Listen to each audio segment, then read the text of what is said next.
Hey, welcome to Real Talk, episode 187. I'm Todd. This is AJ, and we're back. What up, y'all? Hope you're having a good day so far. We have a show for you today. We got a show for you, and that's what we got. So, what's Real Talk? You already know the deal, but in case you're a person that's coming into our small home for the first time, may I introduce you to the show? What is Real Talk? It's an opportunity to talk about life, God, the Bible, and everything in between. Well, Todd, AJ, fun turn, it's mine and Karen. How do you do that? Well, you join the discussion by going to a link, www.theremnant.life/real-talk. The description, or that link should be somewhere in the description of this video. So it's www.theremnant.life/real-talk. If you click that, it's going to take you to a page. You'll see some pictures of us, which I'm sorry. Scroll to the bottom. It's going to say submit a question. If you hit submit, it's going to take you to a form fillable box. You can type your question, paste an article, a thought, that maybe you feel uncomfortable to ask about God, about Christianity, about Christ, whether you're a Christian or whether you're not. You've wanted to know. Maybe it's uncomfortable. Maybe people get upset at you. Maybe, I don't know, you don't feel like you have anyone you can trust to ask that. It's an opportunity for you to do that because when you write that question in and you hit submit, it goes into our database instantaneously. That means right away and anonymously. So we can't find you. We don't know who you are. Nope. And that way you can feel safe to know. And that's what we do. We give you real life questions about real life topics from real people. Real talk. See? Real talk. Anyway. Real views. Don't promise to always have every perfect answer, but we do promise to take your questions seriously and hopefully, if nothing else, drive you to find the truth in the Bible and in life. So it's all real, man. That's what we say around here. It's all real, If bro. you're still around here, what's it's all real mean? I mean, Jesus. Jesus is real. Mm-hmm. Anyway, that's it. That's what the show is. That is the gist of this show you're Are we still listening hyping a fundraiser here? Because you Fundraiser actually have a is bit of an over. update right now. Yes. Wait, if it's you guys, over? Yep. Fundraiser is over. Ended at the end of October. Okay, go ahead. Mm-hmm. So if you guys look at my hair, I have frosted tips now. If you're listening to the podcast, go ahead and head on over to Facebook, YouTube, Rumble, wherever you want to go to see my face right now. Or envision it. There you go. You got to see my frosted tips. That was a long pause. It was a long pause. How do you feel? Honestly, man, it feels kind of cool. Nice. I told you, I know. Streets back. Yes, All right. I feel like straight out of the late 90s, early 2000s, and specifically Ryan Cabrera. Don't know why, but I just feel like... All the way down. Yes. Oh, we just got banned. Dang it. Nah, dude, that's only like 2 seconds. I can't do Hey, nothing. don't seconds, it'll be ever fine. speak down to me because I'm worried about copyright law. No, All right. I was trying to... Listen, man, we can make a whole it's episode. wise Anyway. to. What? They said it's very wise to worry about copyright law. I'm just All the way. really hoping they just go, it's 2 seconds. These It's guys not are gonna be idiots. this. We don't care. Otherwise, I gotta go get Tony, and then it's Anyway, the whole thing. Ryan Cabrera. Yeah, I feel like I look like... I don't look like Ryan Cabrera, but, Yeah, sure. but my hair kind of reminds me of him from this his music video for that Looked song. up Ryan Cabrera, what he looks like. I'm going to laugh if it's nothing like this. No, I just want to see Ryan Cabrera, man. I remember what he used to look like. He had the spike hair all over. Yeah, dude, it was spiked up. Now, his world has met your world. It's some true, ways. man. Oh, man, he goes with the slick back look now. However, Does he dude, really? the color. First of all, look at his hair back in the day. This is Ryan Cabrera. That is Whoa. some wild looking hair. It is wild hair. Does he have? Is there any of the frosted tips? Yeah, I just showed you. Oh, is that the one? Yeah, look at that. Oh yeah, he definitely did it for sure. But yes, the world has collided between two of my worlds I love, music and I still wrestling. has frosted. Oh, he does, doesn't he? And he's just doing that big old poof now. He rocks it still. He looks good with it. He's decided to go full punk artist. Oh, look at him, Now he's man. got some purple in there. He looks good, man. He can pull it off. He's a handsome dude. That's a bit of an odd one. Yeah.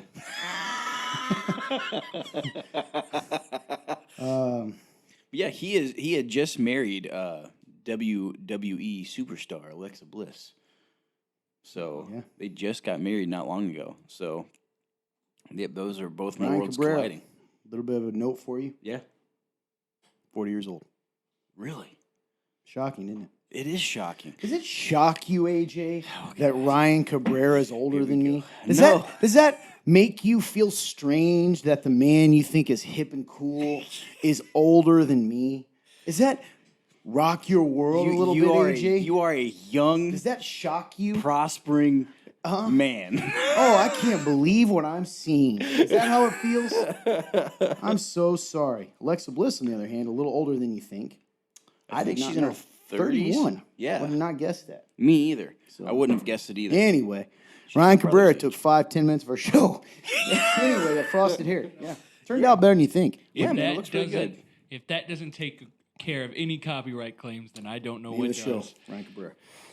Nice. I love Anyway, it. go on. That's the name of the We show. might as well That's the name just of go this for episode. it. But yeah, other than that, man, thank you guys so much for those of you who donated to AJ's 3 months of madness. It was really cool. I know that it's such a blessing, and you know we appreciate all of you. So thank you so much. Yep, I think that's about Thank all you. I have for that. All the way down, I'm falling. Anyway. All right. So, catching up on our lives. You guys want to see something crazy? Here's some nuts. What's that? Right now, in the very moment that we are filming this show, we are doing our part for America in this building. Yes, we are. All right? Expecting that. So, hey, America, you're welcome. Because what we've done, and I'm afraid to say this word, because for some reason you can't even say this word without possible shadow banning. But we are doing our part by opening our building for election purposes. Nice, man. They're Well allowed done. to come and vote here. They're our establishment, our building, dare I say, because that's what it is, is a voting center. Yes, it is, man. So it's been really cool. you're to be welcome, part of. America. We love you. God bless you. Just wanted to make sure people know that. Yeah, man, and it's always All the interesting way- because Or you say, this episode's definitely called Ryan Cabrera. You just gotta keep shooting it in there randomly this Yeah. entire episode. that would be so good. But yeah, it's always interesting when they are here because they kind of take over like half our building. And perhaps more. We don't know if they're stealing. It's true. No we don't idea. know if they're stealing. Because I shouldn't. Anyway, that's cool though, right? Yeah, People man, are voting. oh, yeah, Hope it you is guys really have cool. voted today. I hope you're voting. And by the time you see this, it'll be probably too late. But I hope you're voting. Voting is important. It is, man. I've learned that. You know, recently. and it reminds me of how we got where we're at today. I don't want to go down that road. I don't want to go down that road. We were down that road, many. It literally led to. It directly led to some of our views going down. It's true. I mean, And- we had an episode called. We had some pretty. If you go back and watch some episodes from 2020. Yeah. We didn't- sold out. We didn't really care, man. Well, I mean, we were alone. We were in quarantine. Yeah. We were alone. We were able to do whatever we wanted. Yeah. So anyway, what were you saying? Man, Before I distracted you. I don't remember. Well, anyway, what's going on with your life? Oh, shout out. Bam, bam. This is important. Real Talk Club. Those of you that support, please feel free to join the show. Real talk. Support us. It's a nonprofit. You're helping support the show, but also you can join our kind of a subscription club, which is Real Talk Club. That's all we got. Didn't you have a name for it at one point? Real talk, real ones. Yeah, the Real Talk Real Ones. So what you do is $30 a month. You're in our top tier. You are we haven't come up with names with them yet, but you're the top tier. So what do you get? You get a free piece of merch every month, along with everything below that, which is behind the scenes info. We're going to do shout outs, specific personal shout outs, all that kind of stuff. Now, I know a lot of YouTubers, that is not what we are. A lot of people, you guys are used to this probably, those watching. Sometimes it can take a little bit to get merch out. It's happening. You're going to get you. Oh, yeah. The people that are in the top tiers, big shout out to Sierra, Greg. Who's the other one? Krista. Trent. Yeah, Trent is in the top. Yeah, and Krista is a supporter as well, but the top tier, Trent as well. You guys are getting your stuff, man. Oh, yeah. And then Krista, It's of course, exciting, man. also a supporter, which we love. She's going to get her stuff as well. Oh, for sure. And so we're really a month. You're going to get 2 items coming to you, which is pretty cool. Dose. One of which I've already told you what it is a sweatshirt, and I must say it is cool. I think you'll appreciate that. So you're going to get a sweatshirt. It's good. So feel free to join the club. It's fun. It's cool. It's exciting. A lot of fun stuff we got planned for that. You want to get in early because I also plan on us doing those that have been here. You're going to get some special things as you come for, your anniversaries. That's as really you cool, get your man. 6 months and your year. So the people that stick around. So thank you so much, every single person that's donated anything to the show. You guys mean the world to us, and we want you to know you're appreciated for that. So if you want to join the show as a supporter, in any of those tiers, $15 a month or less, you're in tier 1. You're still going to get behind the scenes. You're going to get some shout outs. You're going to get some cool stuff that'll surprise you. Oh, yeah. And if you're in tier 1, which is $30 or more a month, right now we may end up adding another if people come. You get the merch every month, and you get the behind the scenes clips. You get bonus episodes. We're going to film bonus episodes. We're going to send out bonus. just some cool stuff that I think you'll appreciate as we're trying to build this and reach more people. So if you want to do that and you want to join, you haven't done that yet, you like the show, or you just want to support, maybe it's not about the merch for you, but you do want to support a ministry that's reaching people for the kingdom and is answering questions to a segment of the population that maybe some people aren't reaching out to. You can join us. We would love that. You can go to www.theremnant.life/give. There's a drop-down box. Go down to Real Talk, and all of that goes into the show directly to keep it running because, believe it or not, it does take money, time, and all that stuff. Oh, yeah. Keep the lights on, et cetera, and, make sure Literally. things that, yeah, literally, exactly. So when you do that, if you join one of those, then go to www.theremnant.life/real-talk and enter in your address, particularly if you're tier 1, 30 or more a month, because we want to make sure we get you your stuff. Now, there's going to be a spot on the actual Real Talk website here soon, www.theremnant.life/real-talk, that you can do all that at once. You'll be able to join the club with your info automatically sent in there, so stay tuned for that. But for the meantime, awesome. you want to join the show, go to join one of those tiers, www.theremnant.life/give.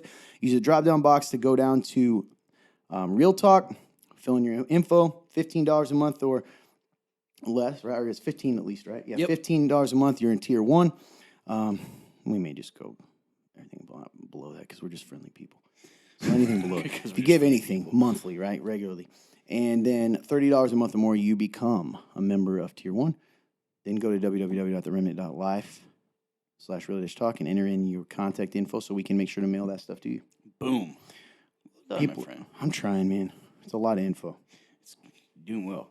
Thank you. Appreciate it. I know I'd be stumbling over my words. All of a sudden, my eyes are very heavy. This is a true thing that's happening. Anyway, thank you so much. All the way down. Anyway. Yeah. What do you... Ryan. Sorry. That has to be the title. Won't forget the way you love. That's actually fitting for the club. So, if you will... We're going to shoot a music video. What's up with your life, man? I mean, what's going on with your life? What's up with your life, man? What are you doing? What is up with you, man? What is... Let's see, man. I'm trying to think. Oh, sorry for listening to that, guys. Oh, you're fine. Was it Ryan Cabrera? Yes, it was, actually. This is going to shock you. I just looked up Ryan Cabrera's height. Ryan Cabrera is only 5'7". He's only 5'7". Does that shock you? Just Oh, my because when gosh. you look, film angles and stuff, it's Well, just not only interesting. that, I just saw a picture of him standing next to Alexa Bliss, and I was like, oh my She's God, very big. tiny, though. Yeah, she is. So yeah, he's she's lucked out very- there. Oh, absolutely. Wow, he's only 5'7". Dude, this is such an amazing episode about Ryan Cabrera. I'm so happy this is happening. We can have it. We should have how they do like tail of the tape in sports. Do like a Ryan Cabrera. Oh my gosh, that could be a new segment. What? Tail of the tape, where we just make a literal segment about someone and all their attributes, whether it's life. You mean the fact that he formerly dated Ashley Simpson? There you go. See, that's a tail of the tape. That's part of his Hey, Ryan, accolades. listen, man. If you're watching the show or you hear about this, we'd love to hear from you, Ryan. We're big supporters. We really are. I'm Well, laughing. I love your music, man. All the way down. Anyway, you said you're not going to forget the way we loved you, so please remember to show us that. Please. Anyway. We love you. I love how AJ wants to put it like is showing his like now that he has frosted tips, he's showing like his childhood a little bit, and the fact that like he wants an MTV segment like Oh my tail gosh, of the man, tape. that's a That's great exactly idea. what it is. They don't even That's what I mean. Imagine that. Real Talk's tail of the tape. What we talking about? behind the scenes. That's. His middle name's Frank. I'm writing it down. If you guys want to know, his name's Frank. We might as well just put it right here. Just a tail of the That's his tape. real name? Ryan Yeah. Cabrera. Well, no, it's his middle name. Yes. Oh, I was Ryan like, what? Frank. Nice. Look at that. Tail of the tape. Hey, I got a question for you, AJ. What is it? Big Ryan Cabrera supporter. Yeah. Would you like to go to his ultimate Sunday Fun Day brunch party? He does a Sunday Fun Day brunch party.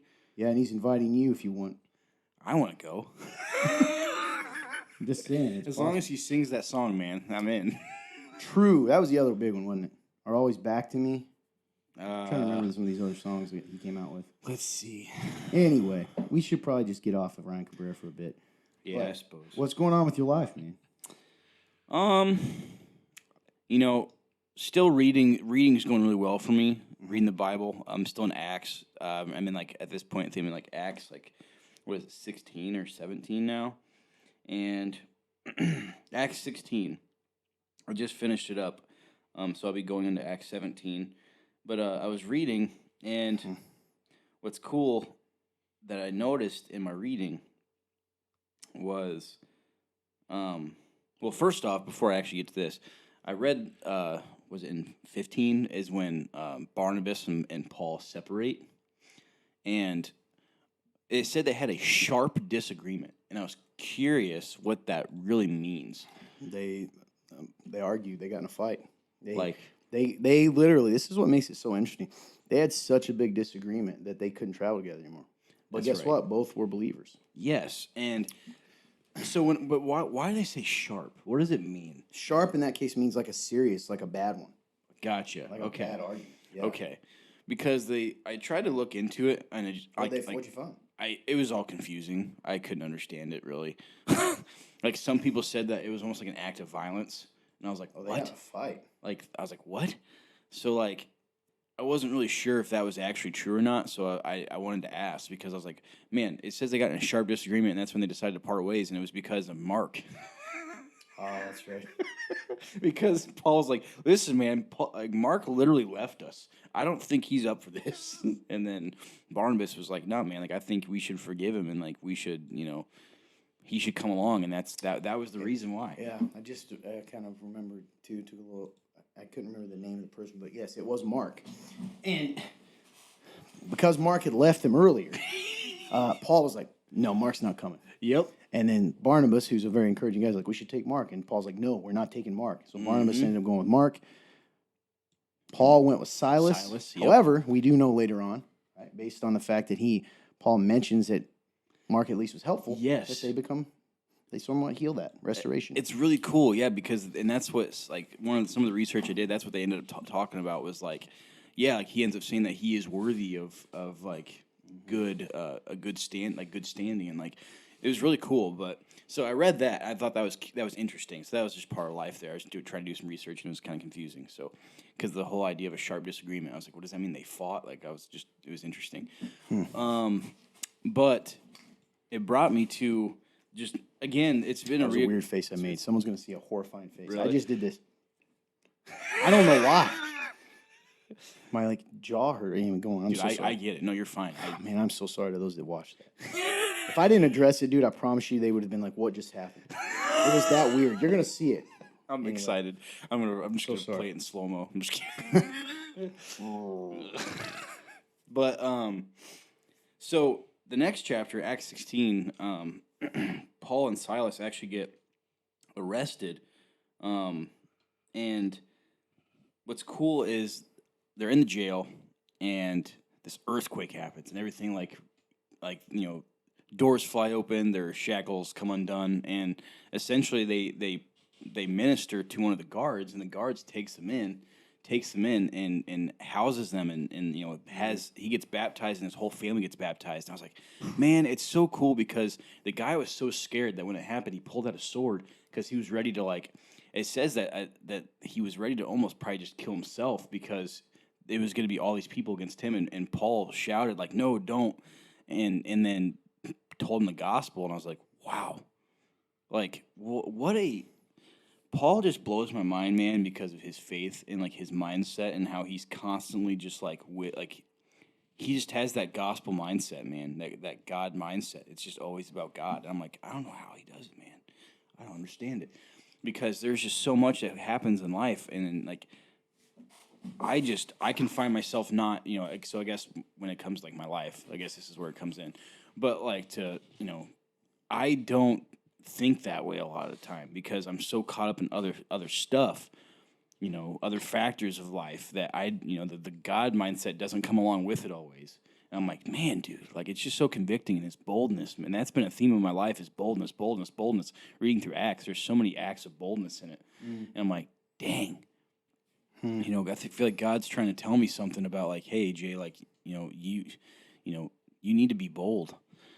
And I guess I'm scared of that because I'm always, I can naturally be a people pleaser, and I don't like to, ruffle feathers. I don't like to rock the boat very often. And even though that's why life's so interesting to me, is because even though you can sit there and rock the boat so much in your life, like it doesn't matter how many times you do it, the next time that comes up to rock the boat, it's like, oh, like I still get scared. Because clearly I've had moments where I've done it, but it's like it still doesn't make that feeling go away. And the weird part, and this is where like I guess I can almost like talking about doubts for a second, but like I can almost doubt like how much do I really believe this, because like those thoughts don't go away, and the only thing that should have changed was the amount of faith I have, because the feelings don't change. Yeah. It's the amount of faith I have to push past it. So when I fail and I don't do things I know I should do, it can make me question faith sometimes, or like, how much do I really believe in this? And that's hard, man, because then like I can be like, man, and the irrational side of me can even be like, do I actually do I believe in this? Do I, what I'm saying? So it's like, I don't know, man. So that's one thing. I'm still kind of like, I had a couple of realizations throughout the past couple of days of like, I still don't like, I don't like to deal with how I really feel, because then I think it makes me uncomfortable with what I have to do, whether that's having hard conversations with people, whether that's having to realize that I have to do something differently.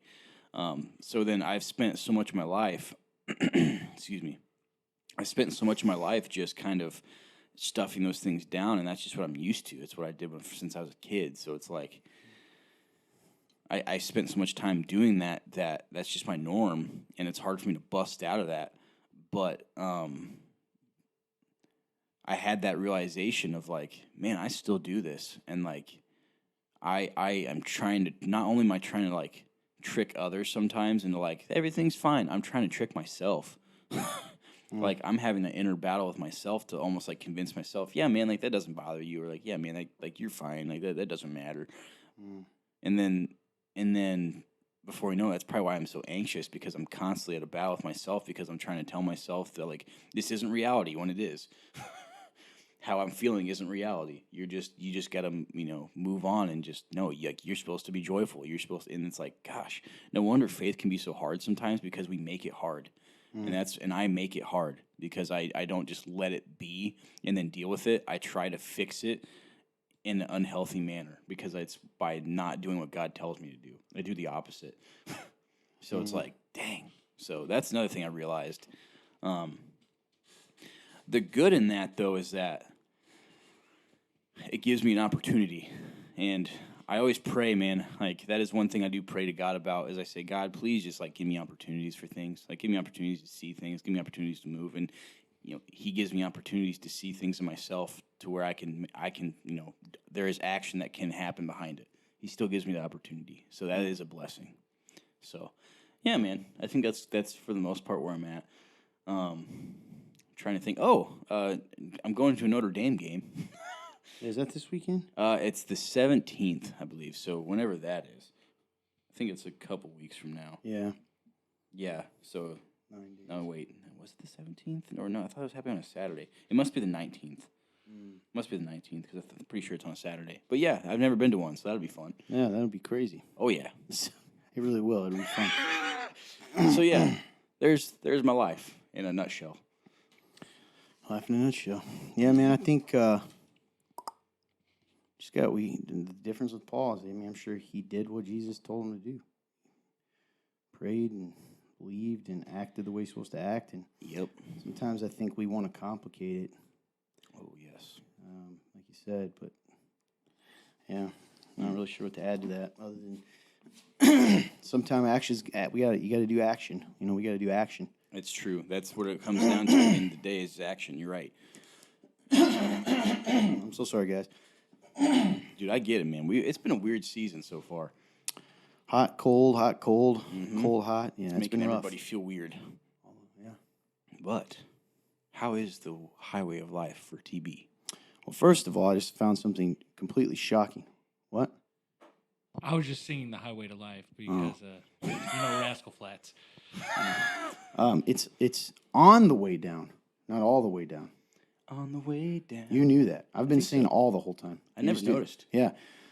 I've been singing this song wrong since time began. So it is on the way down, not all the way. Wow. I never noticed you said all. It sounded like on to me. No, that's probably why I thought it was all. That's amazing. And no, I won't forget the way you love me. He's only said one time. And I won't forget the way That's you in the love me. Yeah. Anyway, that's the only. Yeah. So anyway, Ryan, I'm sorry. I've been saying your song wrong, man. But If you see this, please forgive us. I meant it. This guy's being sarcastic. Well,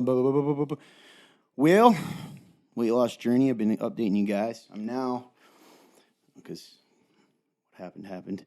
I am back. I am officially I think I'm 0.6 or something pounds away from being 20 pounds down. That's incredible, man. Yep, it's been 11 and a half weeks.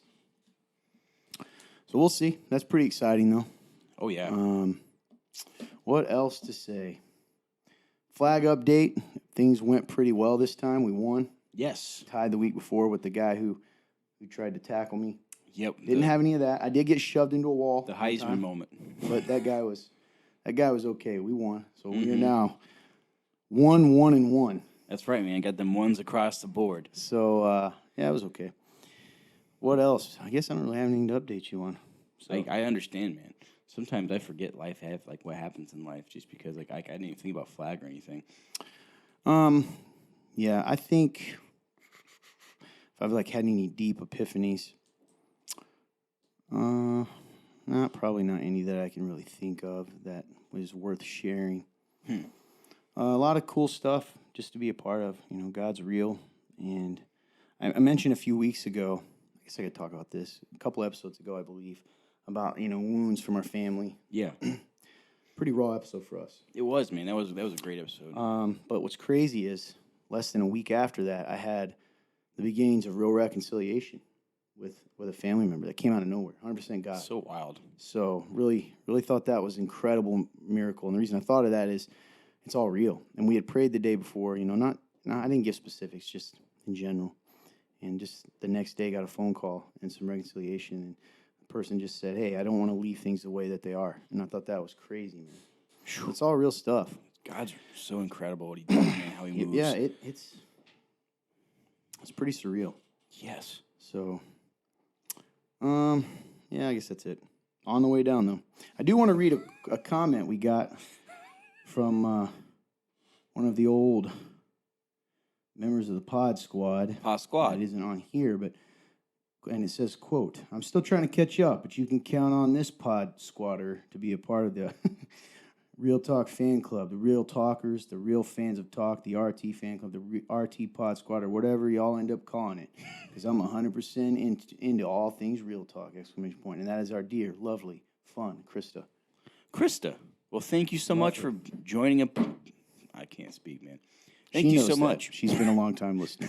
I'll just keep it. We love you, Krista, for you. real. She's so cool and supportive, man. She really is. Love her a lot. And weirdly, we met her through the show. Mm-hmm. Like a burgeoning friendship began. A what? Beginnings of a friendship began. Gotcha. I never heard that word in my life. Anyway, beginnings. Now you're making me. To grow or increase rapidly, to flourish.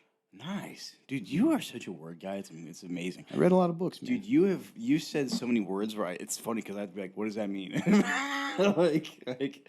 Yeah, that's partly from my dad. I grew up and my dad.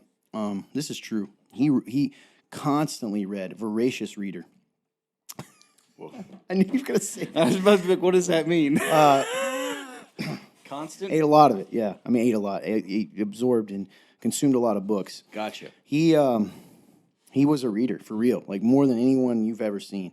So my picture of my dad growing up is him with a book. Well, that drove me to want to read, and I began to read at an early age. I was reading, I don't say this bragging, it's except onto him, as I read like full-length novels in second grade. Like, because just watching him read got me into wanting to read. You know? And the reason I bring all that up is, man, reading is so underrated. We don't talk about it, I think, in today's culture much because, you know, social media and articles, but reading, just since you said that, I think it's had such a drastic impact on my life. Not just vocabulary-wise, but even ability to process and think and all that kind of stuff. I love to read. I don't read as much as I want to and as I used to for fun, but I was a voracious reader as well. Read a ton all the time. So it's funny you say that because, like, I will say those things sometimes. I'm not trying to, just from reading. Dude, it's incredible. You know what I mean? I love it. And he reads more than I do, so it's pretty cool. Honestly, Shout out to Dad. Thank you. Shout out, Dad. Dude, Speaking of, you're going to the Notre Dame game with your dad. Oh, that's true. I forgot to mention that. Yeah, thanks, Dad. What was I gonna say, dude? I think that it makes sense why like reading is such a why they make it so important. Like even in like school or I had been at school in almost 10 years. Weird, but 5 for me. So I don't know how like if things have changed, but you know when I was in school, like it was such a important thing for reading. Like you know you still had to read like a certain amount of books every month and have a certain amount of points for like the scholastic reading. You read a lot of them? I would no. You kidding me? Did you guys have Book It when you were in school? Still? We did. We did have Book It where you could. Do they still have that? Pizza Hut stuff. Yep. They still have it. I don't know. That was like an exciting time, man. Book It. Oh yeah. They We have would it at- use Or those. did you guys have the Scholastic Reading Fair? Yeah, of course, man. I loved that. Mm-hmm. Oh yeah, me too. Buy books. They still do that? Yeah, they do it. Well, they do it at my old elementary school. They still do it, and the book reading thing. I don't know if they're still doing it necessarily in schools. I think they are, but I know they're doing it at libraries. Oh, Book It in libraries now? That's pretty cool. But yeah, man, Pizza Hut like and all that. Mm-hmm. I'm trying to think of like because you had to take quizzes on the books. Like they would ask you, it was like 10 to 15 questions, I think, and you had to answer the questions right and like get like an 80% or higher to officially have the book like score for the month in like English.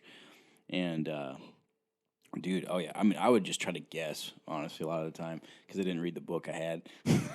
But it's funny though because there are books that I do love. You know, Under the Dome. Yeah, it's crazy you read that one. That's a huge book. Yeah, it's over 1,000 pages, and dude, it's such a good book, man. I love it. So like, it's funny. It's one of those things where like I've always enjoyed reading. It's just the book has to catch my attention immediately. Like it has to suck me in because then if it does, I won't stop reading it until it's done, man. Like I mean, that's something I remember spending entire days, like 6 to 8 hours reading a book if it was that Cool. good. I get it. Me too, man. Me too. And to me, I agree with you, dude. It is important. Like it teaches you a lot, you know. It reminds me of what is it? There used to be quizzes. It teaches you like critical thinking too. Yeah. Mm-hmm. It's really cool. So yeah, man, I think it's awesome that you read as much as you did. So that was my main point. That is cool, man. Yeah. I guess there's one other thing that's kind of conviction. I just remembered. So I told you guys a while back. Did you have something, Clint? Didn't want to. So I reached out. So I had this professor in college. Okay, speaking of reading, this one time he was an English professor when I transferred. And this guy's story and his testimony is pretty incredible. And I think I could say it. I don't know his name, but the gist of it was, and I learned it early on, was he got married, loved his wife, had a baby. She was in, I believe, a car crash, passed away. Man.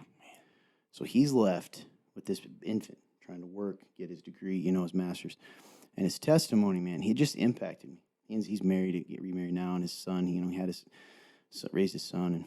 And I just loved the guy's heart for God and the way he thought, and I admired him so much. And I was a screwball at times in college, man. Like, he was so nice to me, even though I was one of those guys that probably had a lot more talent than I was willing to admit. And what was crazy is, so I tried to set up with him at times back then, being a mentor. You know, I've always been told the benefits of finding a mentor. So, but I would just be a screwball, man. I was in hurt, and sometimes I would like be in and out, and it just didn't continue. But I reached out to him a couple months ago. I think I mentioned this. Found him, his email. I don't remember how I found him. I know I messaged him on Messenger. That's what it was. Okay. And asked if he'd be considered. I was just really real. I was like, I know it's been a long time. Here's my situation. If you'd consider being a mentor, because I always respected his mind and his faith. And he said, yeah. And he sent me. My initial one was deep, pretty deep, man. I just asked him the questions we talk about, like, what do you do with this? He's older than me, clearly, and he was real, man. He's no longer teaching, and gave so much of his time, dude. And I missed it. You know how my phone is, an email, and I get 1,000 emails a day, and I'd missed his response, so I hadn't responded. It's been like a month. By the time I saw it, he had sent another one, kind of saying, and I haven't got to respond to him. So this looks like I'm blowing off, but it's just so cool that he would take. He lives in like Maine now, by the way. Takes the time to really answer my questions. So why do I say that? If you have someone out there that, especially young men, men today, we don't get taught by men very often.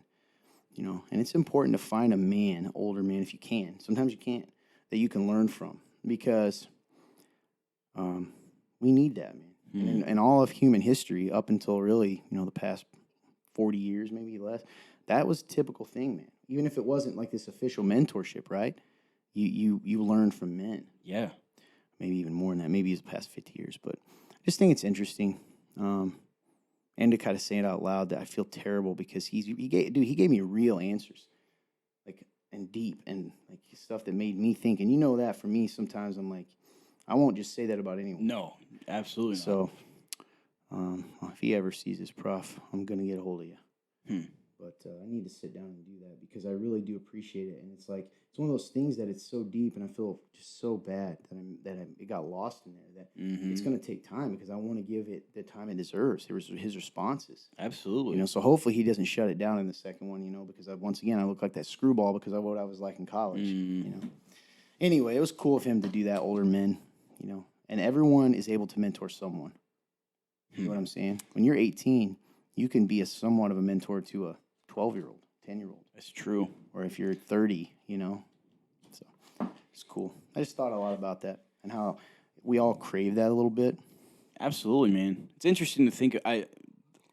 What catches my mind is like even you saying like everybody can be a mentor to an extent. I'm like, that messes with me a lot. Oh, really? Oh yeah, because it goes back to like how you view yourself and how much you believe in yourself, because you have to have a certain amount of confidence, and like you have to be willing to like believe in yourself in order to mentor somebody, I feel like, because if you're just like don't believe in yourself, down in the dumps all the time, like can't see outside yourself. Can't see outside yourself. There's no way you could do that. So it was just really, I guess to me, it just kind of hit me because I was like, dang, dude, like it made me think about my own life. So and like how like anybody can be a mentor, and I was like, dang. So it's really good, man. Especially even like mentioning like an 18-year-old who could be like a mentor to like a 12-year-old. It's so true. I don't know, we're constantly influencing somebody in some way, and that's whether we're aware of it or not. And so I was like, man, that's hit me on the way down. On the way down. You know what you just made me think of? I thought of a new segment right as you're talking. Okay. It's gonna be so weird. I'm excited. And I'm not blowing it off because everything you said is true, but it started making me think of other things.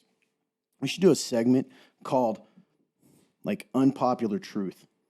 And here's what I was thinking about it, because I thought of another thing that I've been pondering, but it would take longer than I probably have today. And it's the famous section of Ephesians 5. Now, you may ask what's in Ephesians 5. There's a lot in it. Yeah. One of the sections that I'm referring to is God describing marriage. Yes. And when you read this section, I think it would be interesting to discuss it. But then I started thinking, let me finish one thought at a time, Todd. To discuss it, because black and white, man, it's very countercultural in our new kind of...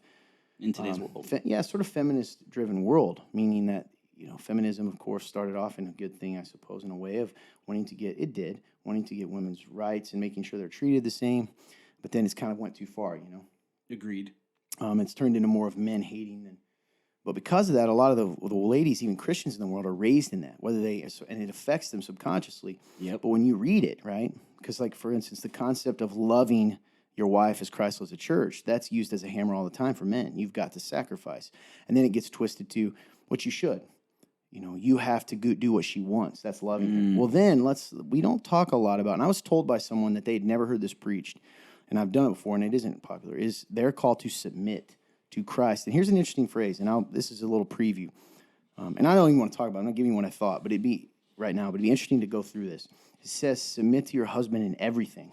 And, what does that look like? And people try to kind of soften it because there is an overall command, even in Ephesians, that we submit to one another in mutual love, right? But that specific command is in a separate area. Yep. So it's just interesting. But when you start, the segment, getting back to the segment. Yeah. We talk about biblical truths that are kind of softened in our culture today. For instance, here's an example. We just read one the other day. Love your enemies. Like, what does that mean in reality versus what we make it? Because we'll be like, well, I'm not destroying my enemies, so that's good. Or don't gossip. You hear what I'm saying? Yep. And just kind of discuss it. And I'm not saying that I'm even like maybe we'll end up finding ourselves somewhere else, but it'd be interesting to read those things that are uncomfortable. I love this. You know? So be on the lookout for a new segment that we're working title, Unpopular Truth. Unpopular Truth. Or something like that. Never mind. Yeah, we'll come up with something. I had something, but then it didn't. The real truth. I don't know. Anyway, real truth. A little bit of a side note. Shall we move on? We shall. Let's go. We got some great questions today. I'm very, very excited. Not Barry, though that would be funny. Very. See, I'm so used to saying all. On the way down. All right. What did you just say? Saw you. Oh. Won't forget the way you love. Here we go. My question for you, AJ, is very simple. Okay. Or is it? Maybe. When should Christmas start? Before or after Thanksgiving? After, easily, and especially Christmas music. Oh, I took this so much deeper. This is such a nerd because I get it now. They're saying when should you be allowed to put the Christmas trees up and all that. That makes perfect sense. I'm with you. I'm there. curious. No. I'm with you on after, if that's the question. This is what I thought. I was like, trick question, huh? We should always celebrate Christ. That's the answer.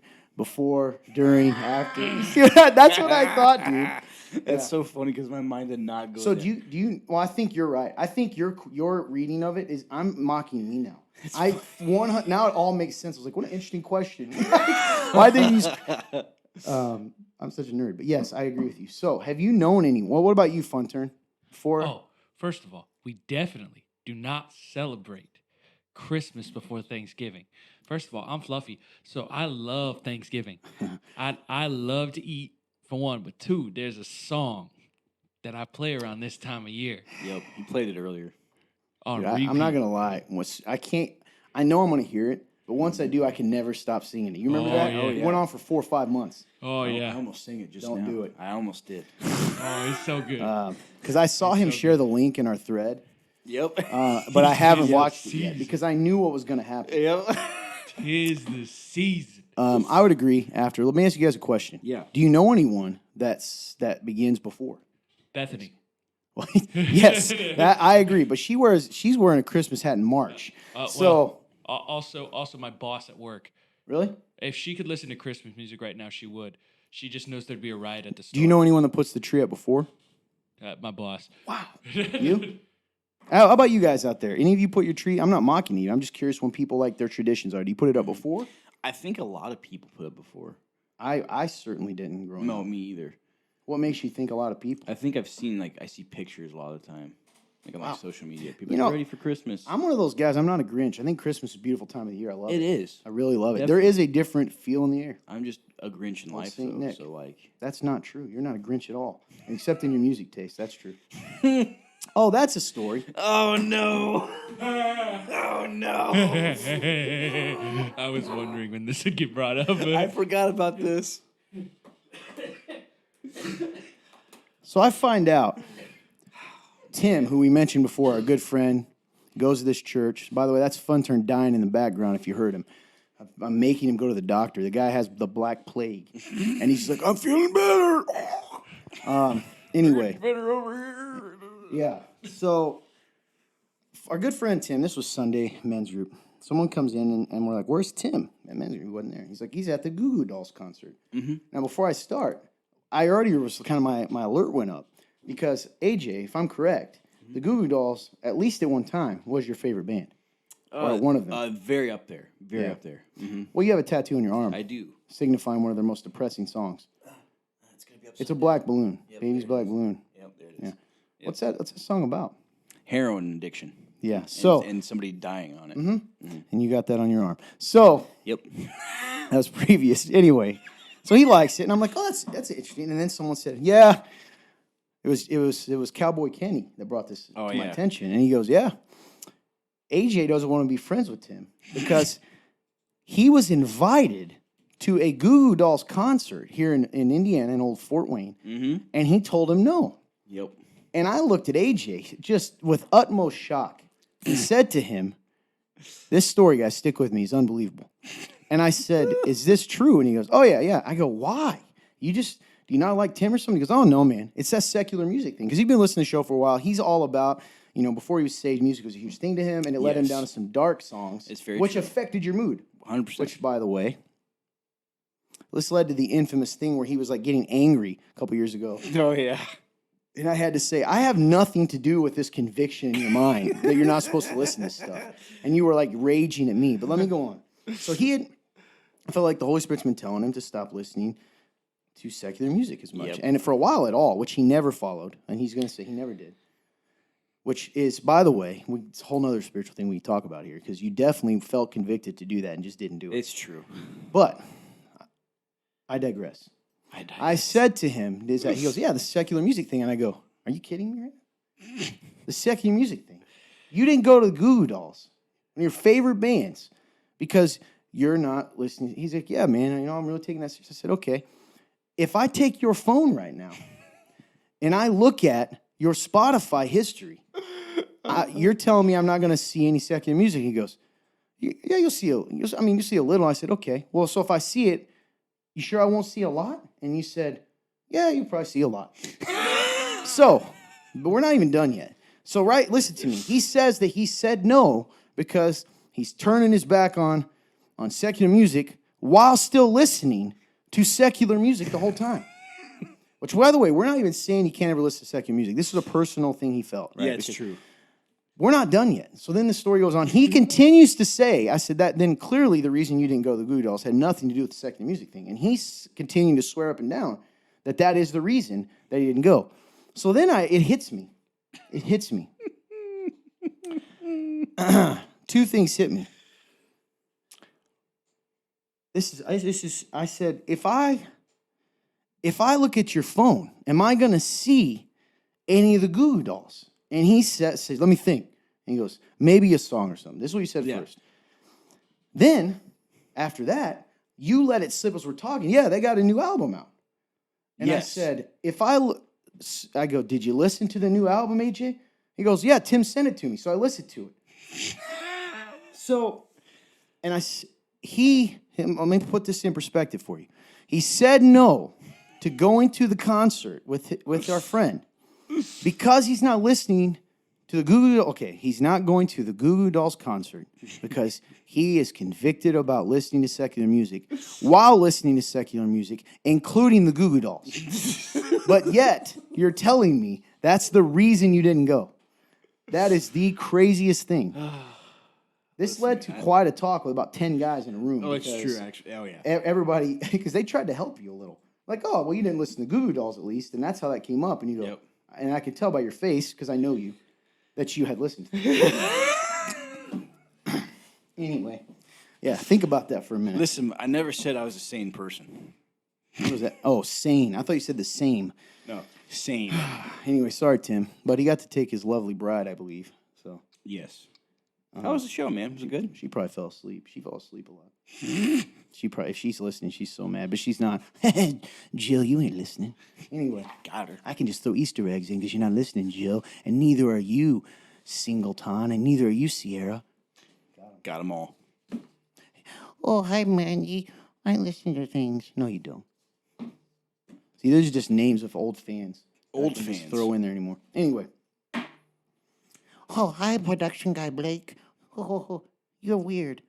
You're really weird. I wonder why I don't get any respect, and then I look at the way I talk. That's for my... You're going to bring up the message, aren't you? Huh? What are you going to bring up?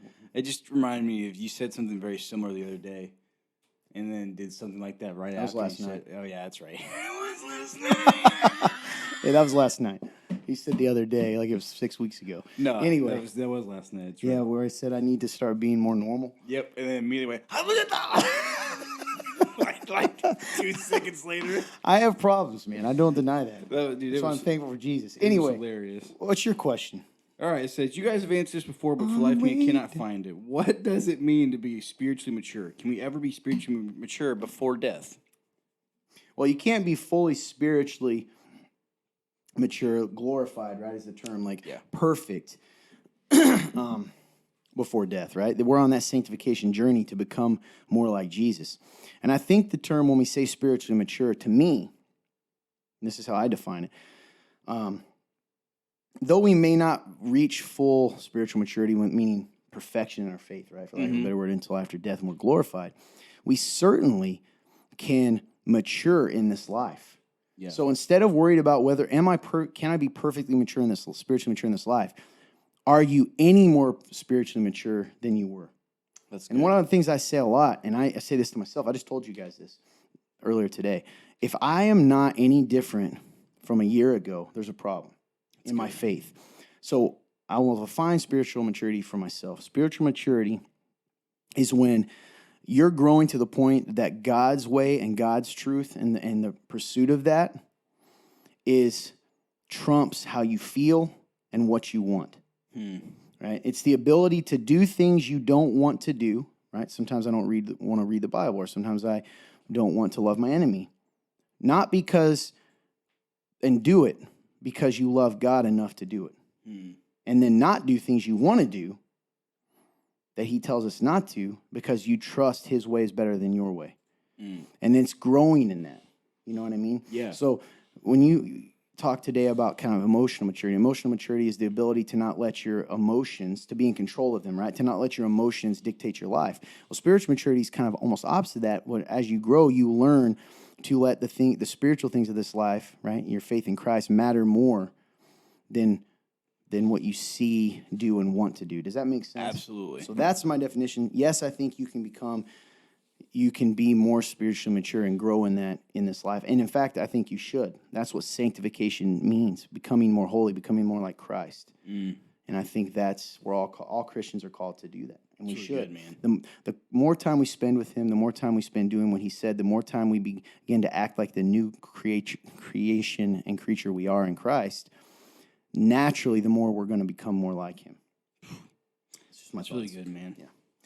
Number 2, AJ, or number 3, I suppose. 2 for you. What's the difference between following our spouse blindly and then being submissive? So the first thing that came to my mind is that you can have disagreements and you can have a different opinion, but the husband's gonna have the final say on a matter that is brought up between you two. Like, that doesn't mean that you can't have your own opinion, all that stuff. And I feel like the reason why a lot of the time people can't help but almost view submission as almost like this form of slavery when it's not. You can still be who you are. It's just that when it comes down to a final choice between something that is being brought between both husband and wife, the husband has the final say in it.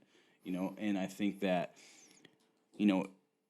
for some reason, I think maybe that's just hard for people to grasp. I don't know if that makes sense, but yeah. Well, I think what you said is good, and some of the things, clearly a Christian couple that is both pursuing Christ, a lot of their decisions are going to be harmonious. They're going to go together because that's good.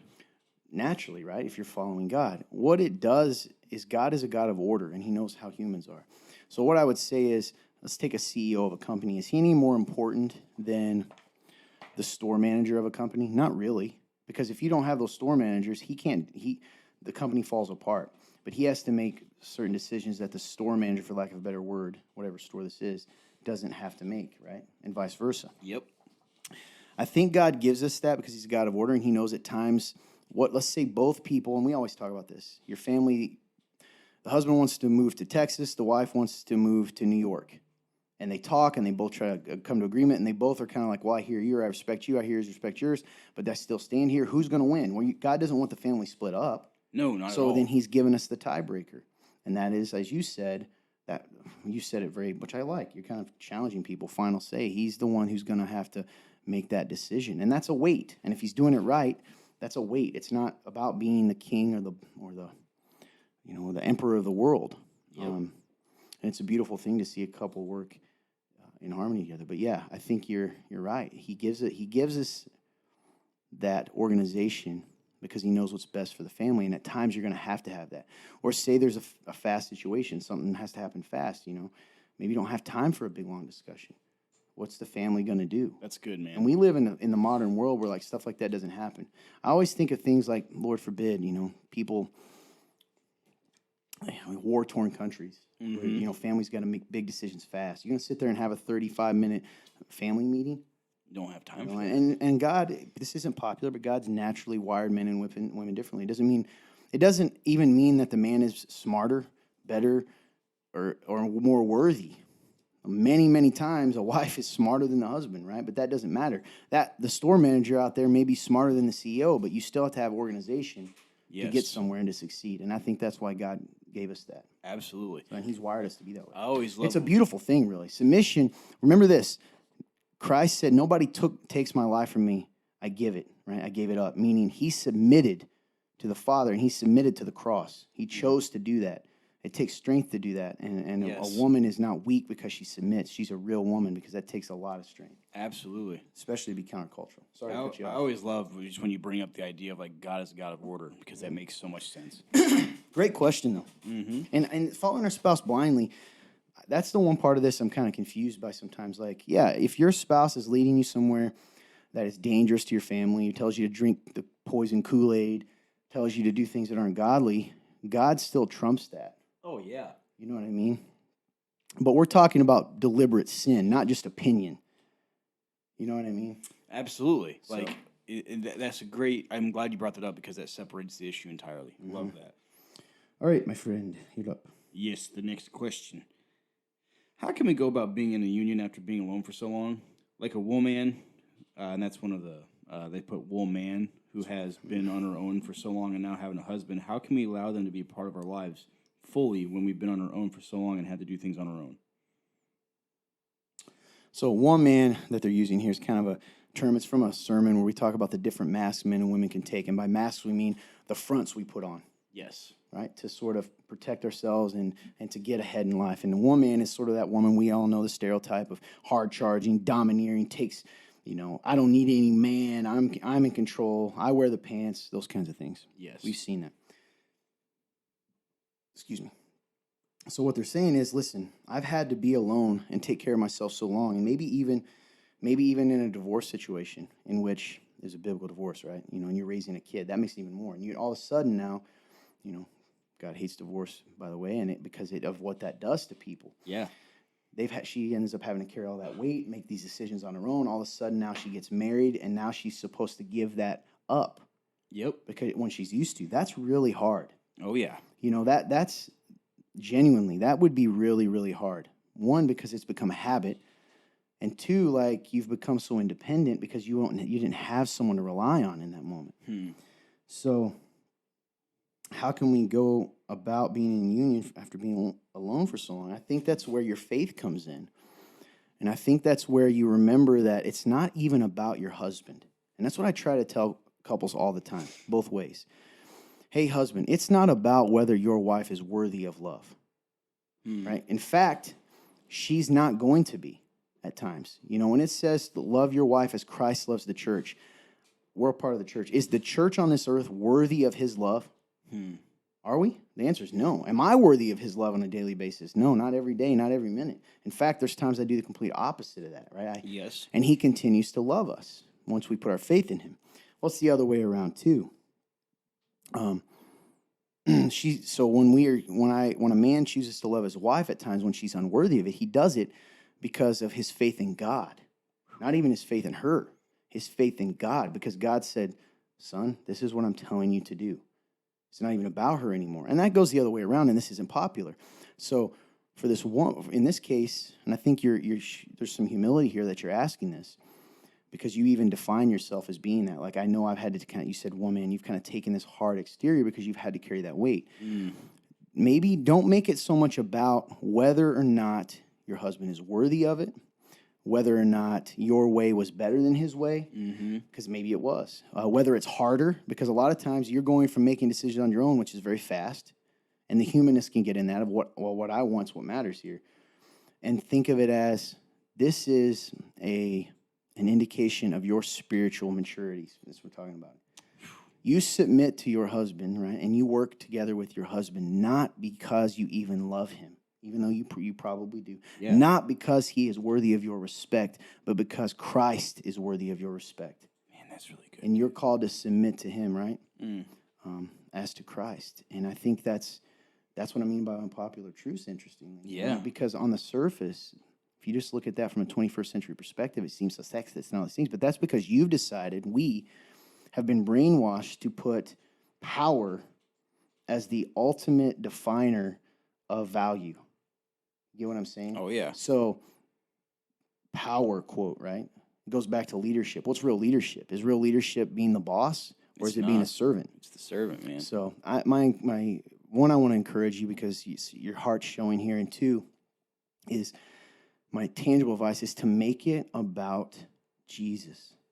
Not in a snotty way, like, I'm going to follow you because Jesus told me to, but in your heart, and knowing and trusting that he is going to, if your husband's not worthy as you submit, either he's going to make your husband worthy, because I'm assuming he's a believer, or he's going to fulfill you and honor your faith in him anyway, somehow. That's You know what I right. mean?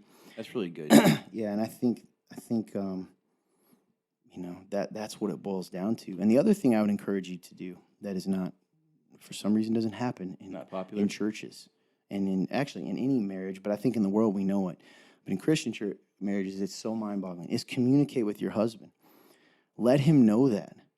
You know, the times it's leaking out, say, I'm sorry, this is hard for me. Don't make it this anger thing. I do it. Make it, this is hard for me. I want to do it. This is hard for me. You know, and let him know that as you go along, because it's going to help him to be more patient and understanding. Tell him the times that you do mess up and you kind of take over again and say, hey, this isn't what I want to be. Discuss with him his view of marriage and read over Ephesians 5 together. Like, be honest with your husband, so that the cool part about doing that too is you might learn to trust his decisions more in the way he handles that when you're honest with him. Yeah. Does that make sense? Oh, man, it's so good. It's a really good opportunity for you to give your husband the chance. It's a really good opportunity for you to grow in your natural respect for your husband by giving him a chance to shine. Yeah, You know what I I mean? hope people are listening, man. 'Cause That's my view of it. It's really good. Great question. I love humble questions like this, man. And you asking that question, you also asked a question for a lot of people out there that have this same thought. Oh, definitely. Because even if they weren't, okay, man, and in this case, I guess you kind of even answered. Maybe you were never divorced. Maybe you were just a single woman that, now you're 30 even. Yep. 35, 40, and you finally get married, right? By finally, I just mean by the world standards. You get married. Yeah. And all of a sudden now it's like, man, I've been on my own. That would be hard. It would and be. You've answered that question for those ladies too. That's a tough adjustment. Thank you. You ready, dude? Let's get it. This is an interesting question. Mm-hmm. Wording's a little, kind of got to read through the wording here. Forgiveness is not bad, but why do I feel so bad to forgive someone? Or why does it feel so bad forgiving someone? Probably so hard, all that. I think that my first thought was like bitterness. Bitterness, or a fear of getting hurt again by this person or a situation that you're trying to forgive, which I get. But to me, I think that's probably why it feels like why you feel so bad is because there's probably a part of you that doesn't want to forgive it. You don't want to forgive the situation, or you don't want to forgive the person, and so that might be why it feels bad as well, because there's a party that doesn't want to. So that's good. That's kind of where I had there. Yeah, it's hard because forgiving someone is it's not pretending that it didn't happen. You're actually acknowledging they wronged you, and you're giving them mercy. Yes. Even though they did that. That's hard to do because that hurt's hard. still there. Yes. Like you said. Yeah, So, it's the whole idea of forgive and forget is not. no. That's Forgiveness is a daily decision. Yes. And then over time, and I believe that happens. The anger and frustration sort of fades. Your phone's blowing up, though. Dude, I know. I'm so sorry. You gotta hit that silent, bro. I got you. Actually, let me put it on do not disturb real quick. Okay, you're actually up, so that was an awkward moment. My bad. Sorry, y'all. So had to put it on airplane mode, Jake, because it was going. Vert, vert, vert. All right. So next question: do you think that 1 Samuel 31 is a great example of how we can lead our children down sinful paths? And then it says, Jonathan helped David out by helping him get away from his crazy dad, Saul. And because of the sins of his father, he dies in battle alongside Saul. Well, I guess they told me without looking it up. I was going to actually look up first. 1 Samuel 31. Yeah, but it sounds like that's... Let me look it up just to be sure here. Yeah. So they're asking if the specific situation, which if this is what it's talking about, then the death of Saul and his sons. Okay. And then the part that... It was in 31. Yep. It's one. Okay, so Paul said, "Draw your sword and run me through it." So, but his armor does not do it. Then Saul took his own sword and fell on it, so he killed himself. And so on that day, Saul died together with his 3 sons, his armor bearer, and all his men. The Philistines fought against Israel, and Israel's men, many were killed. The Philistines overtook Saul and his sons and killed his sons Jonathan, Abinadab, and Malchus-Shoah, etc. And then when the battle intensified against Saul, the archers caught up with him and severely wounded him. Yeah. So Jonathan actually, Jonathan was a special guy. Mm-hmm. They get talked about a lot. So Jonathan was Saul's son, should have been in line for the throne. Would have been. And then when God says no, Saul has rejected God in a sense. And now he was David's best friend and made a covenant with him. And was like, I will protect you and I will make sure you're on the throne. Imagine that.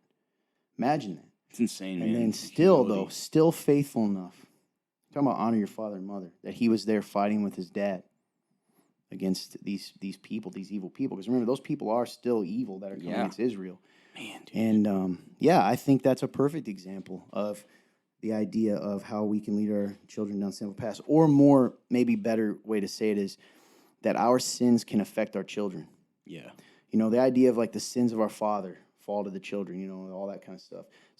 Some people are like, oh, that means that they'll catch your sin. That's not what it means, but it means your effects. So if I'm an alcoholic, is that gonna permanently have an effect on my children? No. It will actually. It's going to affect your children. Like, it's going to affect them. Sorry, I see what you're saying now. My bad. Yeah, it's going to affect them. It's going to have an effect on them if they grow up seeing that their whole lives. So that sin affects your children, and that's a heavy thing, man. And we need to be aware of that. And in our brokenness, we're going to always affect our kids some and hurt them some. It's just a matter of, are we going to minimize that or make it to the point where that's the main characteristic of their life, Absolutely. So it's that old saying, have you ever heard that? So 2 brothers had an alcoholic father. One became an alcoholic and didn't have a job, all these things, right? The other became a successful attorney, had a beautiful family, wife, kids, and they asked them first son, hey, how did you end up here? And he said, I watched my dad. And they asked the second son, the one who became successful, how'd you get here? And he said, I watched my dad.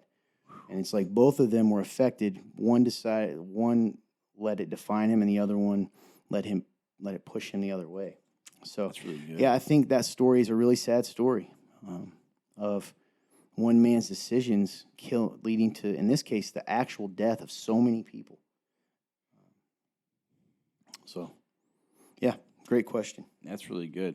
Yeah, for some reason, my mom, when I said no, I thought you meant like if it would literally like him like drinking with like. Oh, come on, man. Yeah, that makes sense in the context. Like, does it go down their bloodline? Yeah. My fault for saying it. No, weird. you're fine. I think my mind was thinking funky. No. It made perfect sense in the context. It's so funny. All right. Here we go. Got one for you. Okay. Someone I know posted on social media. To which deity should we be praying in public schools? Deity means God. To which deity should we be praying in public schools? Praying in quotation marks. Is the flying spaghetti monster okay? How about Allah and his prophet? And then this person says, what should I say? I think that, you can always give your opinion.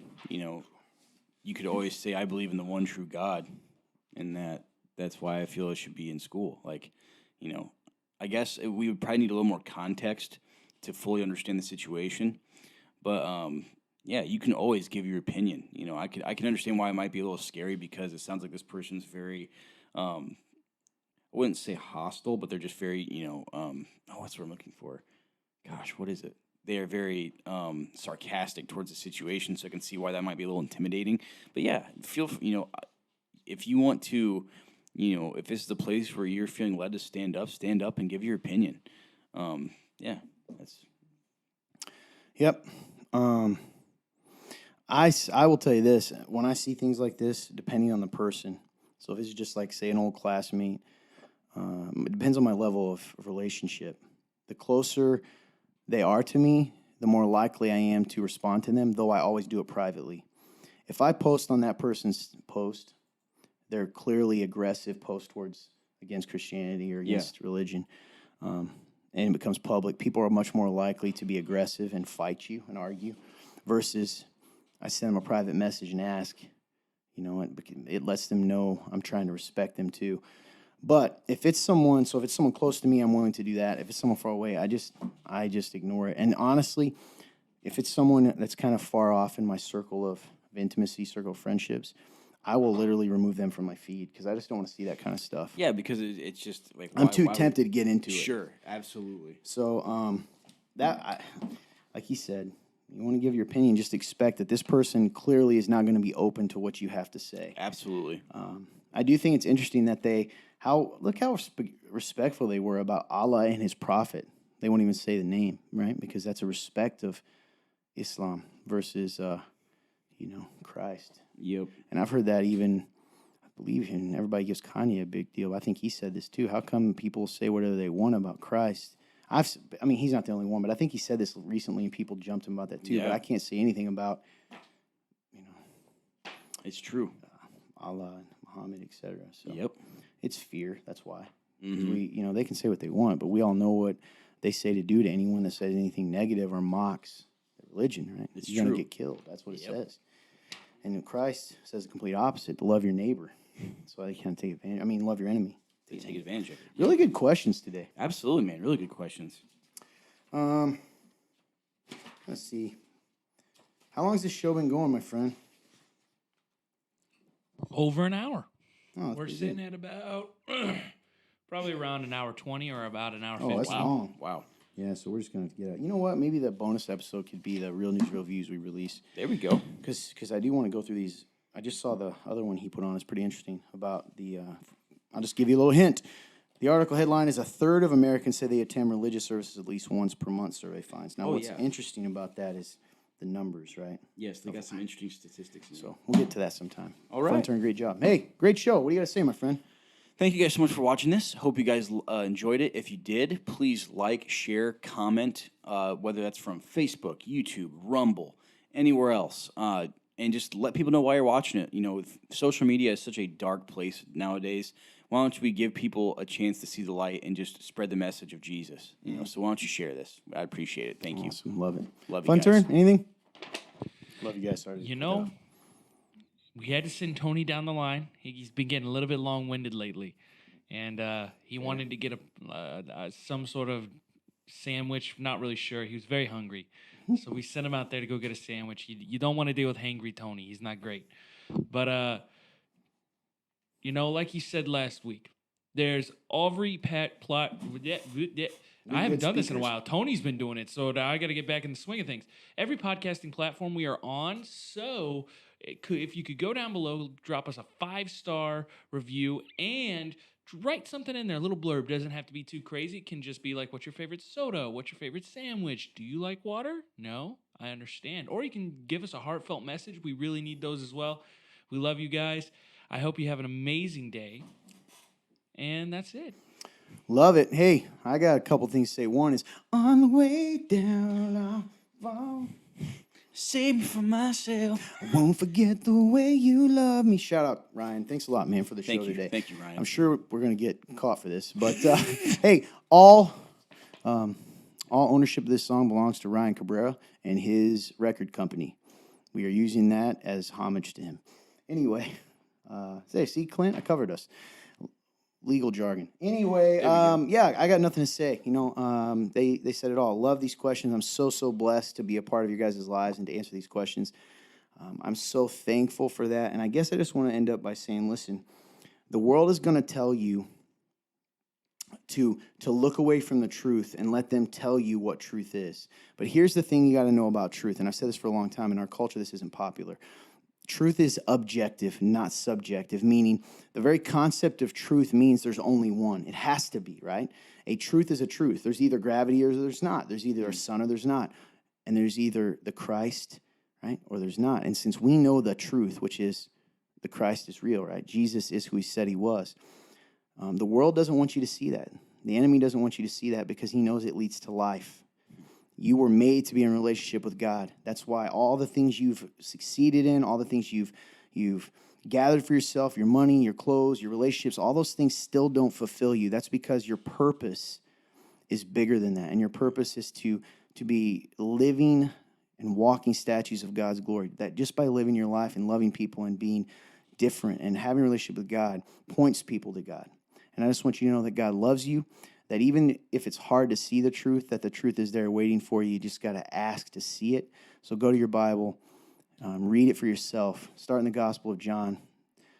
If you're actually, you know what? Start in the Gospel of Luke for you. It'll be a little easier for you to understand if you have no church background. Read it and see what he really says because it's all real. He loves you. We love you. Please pray for us, pray for protection, all that stuff. We were doing that for you. We hope you guys have a great day. God bless you.